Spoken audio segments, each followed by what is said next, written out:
Hey there everyone, it's Todd from Gilla Games with devlog 23 for Shrouded Aspect. Now it's really getting interesting because I have started working on the network multiplayer aspect of the game last 3 or 4 days, and I've made some pretty good progress. It's very slow at first because I haven't done a network game since Space Horse. Directly, as an indie game, and that was in 2002. Very different now. It's very different. Back then I was using Direct Play in part of DirectX, and the whole thing was written in C++. Now I'm using Unity, and I'm using a networking library called Mirror, and and there's a transport. They call it a transport, basically a layer that you can access the networking for Steam specifically. So it's going to be tied directly into Steam. So the first thing I needed to do was create a lobby. So I have 2 computers running this. One is a build and the other one's running directly in Unity, but they're both connected to Steam. I have a new test account called Gilla Games Test just for doing this. So I created this really simple lobby scene, and in order to join it I have to go to my Steam friends list and right click, and I can see now that I have he's running Shrouded Aspect, and there's a join game option because he's hosting. So I do that, and then my game automatically joins, and we can ready up over here too.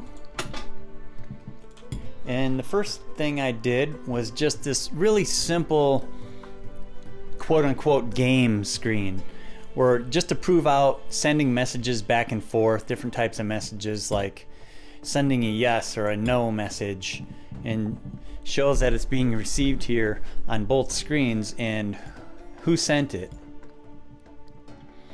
And then I added this health meter, just a generic AI health meter. And if I click one of these, it does some damage to it, and it works for both of them. So it's still not really server authoritative, even though it is. But I'm just kind of hacking things to try this. Now down here, these 4 things represent enemies and their health. So I can spawn new enemies and they appear on both computers. If I damage enemy, it damages one of them at random. If I keep on clicking it, and both of these can do it. Now he's the host on this one. He's the only one that can spawn new ones. Now this is one thing that I did test my server authoritative stuff. So spawn enemy does nothing over here. But I'm gonna go ahead and just keep damaging until one of them dies and he disappears.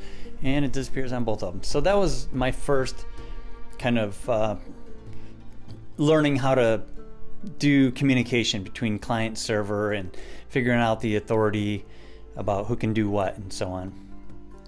Okay, so then next I tried the same thing, except this time I put it in a real 3D scenario, and it's not still the real situation. Still a test situation by all means, because if I play this normally, it's not going to synchronize what happens on the other computer. But I created on my dev panel here, I got some buttons to do some damage to enemies. When I do it, it happens to the enemies on the other computer as well. So I know that it's working. This computer right here is the host computer, it's the server. So it can do everything to all of the computers. Now if I try to do the same thing on this computer, it doesn't do anything because it doesn't have the authority. It's just a client. The game runs in a peer-to-peer system, but whoever hosts is also the server.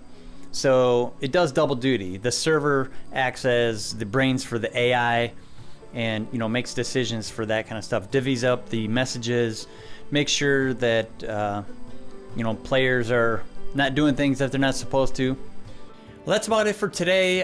Tomorrow I'm going to be actually on the road, heading up to Michigan for a couple weeks, and I'll be working from there, but I don't think I'll do a video update while I'm there, so it's going to be at least 2 weeks before another update. So but anyway, don't forget to like and subscribe, share everything with your friends, let everybody know if you're interested in this, especially if you like multiplayer. It's going to be cool. So thanks for tuning in, talk to you later.